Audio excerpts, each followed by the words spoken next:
because it's crucial not only for us or the banking sector or for the citizen, for everybody, because particularly for the banking sector it's so crucial because the money of the entire citizens is actually in your hands. Any small mistake from your hands will actually lead to a lot of loss for the citizens in general and for the trust factor in the government. That's also very important. So before going into the topic, I just want to give you a national perspective of where we stand with regards to corruption, because I'm the head of the anti-corruption force also. If you look at the Transparency International figures, they have a corruption index which they give to every country. Around 180 countries are marked every year, they're studied every year, and a ranking is given. But the ranking of India, which is, we pride ourselves being emerging superpower and an economic powerhouse, etc. But our rank constantly over the last 5 years have been hovering around 88 to 93, 95 among 180 countries, which is really a dismal thing for a country with such an economic revival force that is becoming a force to be reckoned with in the international arena also. That is something which we need to really work on, because we need to understand corruption really eats into the basic fabric of the society, the basic foundations of the society. So it's very important that we really raise our ranks, reduce corruption, because economic development finally can come only to a society where corruption is at the minimum. So that's very important that we work on the same. Of course, if we look at the Indian state figures, etc., if you look at corruption index in India, Kerala, as you see bottom down, we rank much less, which shows that Kerala is one of the least corrupt states in the country, which is a good thing for the state as such, but we need to look at the international perspective also. We need to really improve a lot with regards to corruption. Now, as I mentioned, corruption is so very crucial for the economic stability, for the nation's growth. It's the primary prerequisite, it's the foundation on which a country is based. And so it's very important that we all work together to build a corruption-free India. So that's also very important, because all stakeholders are involved. I can't do it alone, you can't do it alone. All of us have to work together towards this goal. So coming to the topic, why is vigilance in banking sector so important? You and us, or the banking sector, all of you sitting here are actually partakers of this concept of trust, public trust.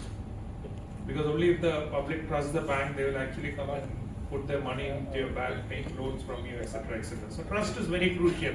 So it's very important that vigilance is a very crucial, it's the foundation of the banking industry as such. We need to understand that. So very crucial that we are looking into that public trust aspect. Of course, vigilance means integrity, transparency, accountability, you all know that. And what we need to really look for now is preventive vigilance, not vigilance as we do it. When you have a corruption case, we go and investigate the case, we register a case under the BC Act, and then we investigate, and then we arrest that person, put him behind bars. That is all post-action of what corruption has happened. What we need to concentrate is on preventive corruption. Rather than corruption happening, we need to really take steps to ensure that we prevent corruption from happening itself. And that is where we need to be more vigilant, and that's what is important in the present times also. So what do we do in the present times? What is important is why corruption occurs in India over the years since independence. We have seen it's our procedures, it's the systematic failures that is there. A lot of procedures, a lot of cumbersome rules, a lot of formalism, etc. has really led to a lot of corruption. What we need to do is simplify, streamline, and standardize our system. We have been doing that for the past 40 to 50 years, and a lot of things have changed. From the earlier times of a lot of standards, nobody knowing how the government works, how the banking system works, we have come a long way. Of course, we need to do more to streamline and standardize our system, which will actually finally bring it forth. So one of the major things that has happened, the greatest change that is happening in the world is the digital revolution. Digital revolution is one of the major revolutions into anti-corruption itself. See, when the machine comes up, when the digital systems come up, corruption will naturally go down, because what digital systems are doing is they are taking the man out of the system. It's the digital system that is processing everything. So corruption naturally goes down when the digital system keeps on increasing. And now with the AI coming up, even the human element behind the computer is also going to go, because the AI is going to take over. And so corruption, I'm sure in the future, in the next 3-4 years, it's going to come down drastically, because the human element decision making is also going to go, and the AI is going to take over. And so corruption will come down further, which is a good thing. The AI and the digital resources are doing that. But there are still many safeguards that we need to really look at with regards to vigilance in the banking sector. We all know we handle money. It's very important that we protect the money of the individuals that is there with us. It's very crucial that we do that. Now, if you look at the recent figures or the recent cases also, you will understand a lot of cases of bank frauds are increasing. In the digital realm, things have become easy with regards to frauds, because frauds can happen now from anywhere in the world. Now, earlier times, etc., if you want to rob a bank, I have to come physically to the bank, go inside, show a gun and rob that bank. But now, person sitting anywhere with a digital resource, with the internet connection, can actually rob a bank sitting anywhere if he has the necessary resources to do that, the digital tools to do that. So it's become very easy for everybody.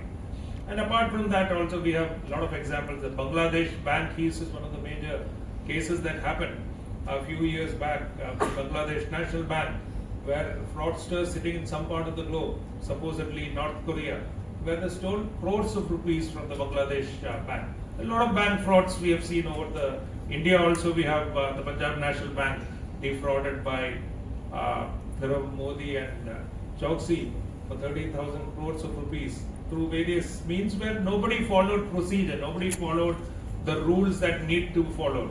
In Kerala also, we also have, in recent times also, you must have read in the papers, a fraud of corporate frauds happening in cooperative banks.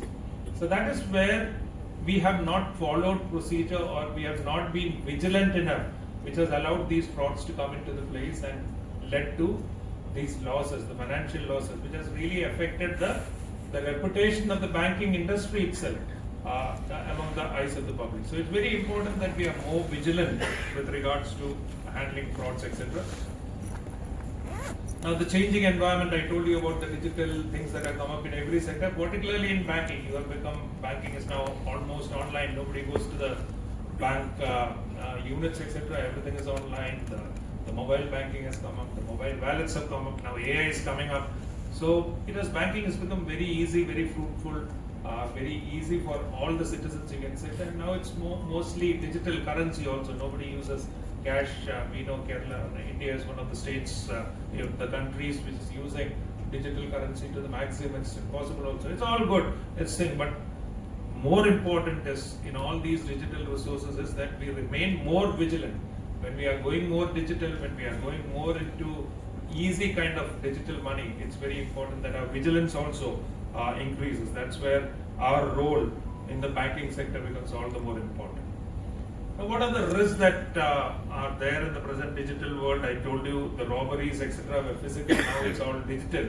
Now anything can happen. The phishing thing, a small email with a link, you click on it, and the whole bank credentials are also up to the hacker. Any employee, one of you, if he clicks on a wrong link in the official email, actually the hacker can come into your system and wreak havoc with the system. That's how most of the bank hacks, the hacks have happened. Even the Bangladesh bank heist happened because one of the employees in the bank, the crucial employee in the bank, had clicked onto a link, a malicious link, and then the virus comes inside, the malware comes inside the bank system, and then they can do actually all the things that any manager of the bank can do, and you can actually take a lot of money out of that. Now you have a lot of artificial intelligence, ML tools also, malwares available. It's not the hacker that does it. It's using artificial intelligence, you can actually attack a lot of people together, a lot of banks together. A lot of things can be possible in that regard.